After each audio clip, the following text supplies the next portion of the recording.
Wow, ouais. Ouais, ouais. Donc là, on va être sur l'alignement.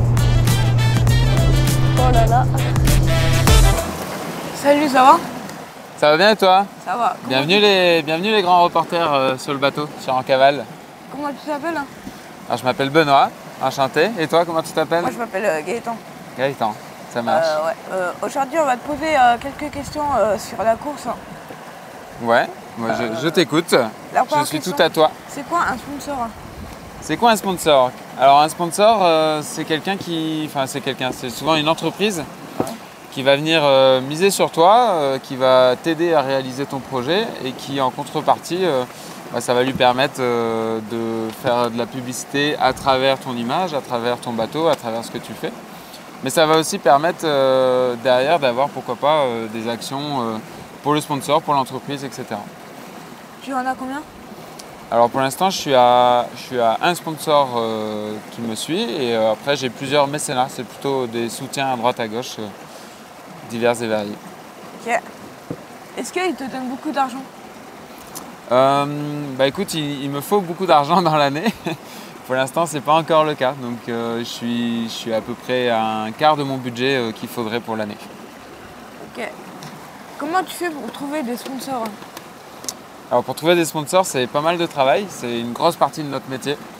Donc c'est-à-dire qu'il faut communiquer, faire des dossiers, aller présenter, on va dire, des avantages pour les sociétés qu'ils aient envie de te soutenir.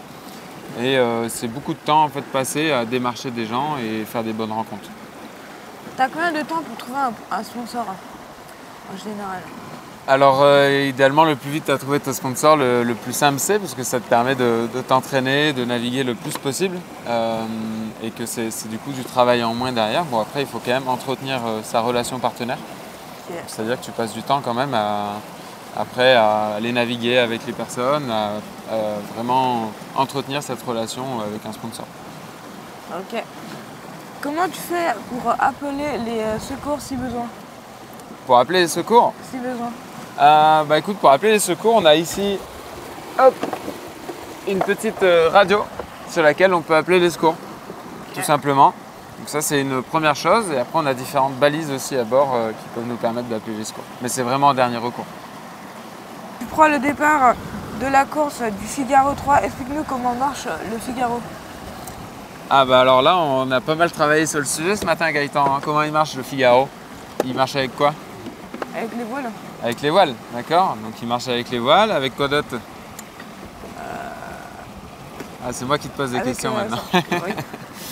Non, il marche avec les voiles, en fonction des voiles, c'est bien régler ses voiles, on l'a vu ce matin, et après faire des bonnes trajectoires aussi, c'est ça? Combien il y a de participants à la course? Alors sur la course, on va être entre 30 et 40 participants sur la solitaire du Figaro. Sinon, sur la plupart des courses, on est une trentaine à peu près sur le Figaro.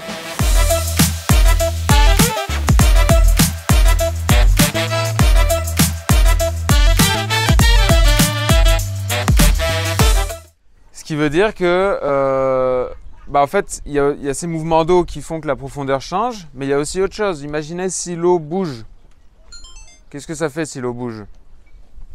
L'eau, elle bouge, elle part vers le large ou l'eau, elle revient ici. Ça fait un mouvement, non? Du coup, ça fait quoi ce mouvement? Des vagues. Des vagues, ça peut créer des vagues dans certaines conditions, mais quoi d'autre?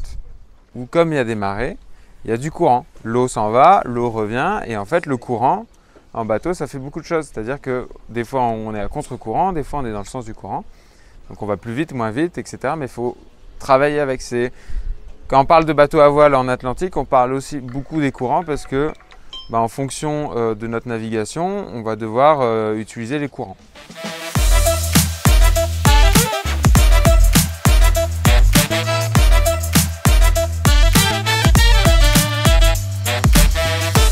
À l'avant, on dirait une chambre assez luxueuse, mais c'est pas le cas.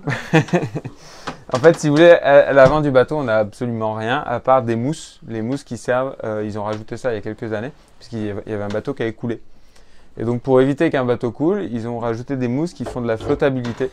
C'est-à-dire que même si le bateau se remplit d'eau, avec les mousses qui sont à l'avant Et à l'arrière, on a des airbags, c'est-à-dire que si ça se remplit d'eau, on peut déclencher des airbags qui se gonflent avec de l'air, en fait.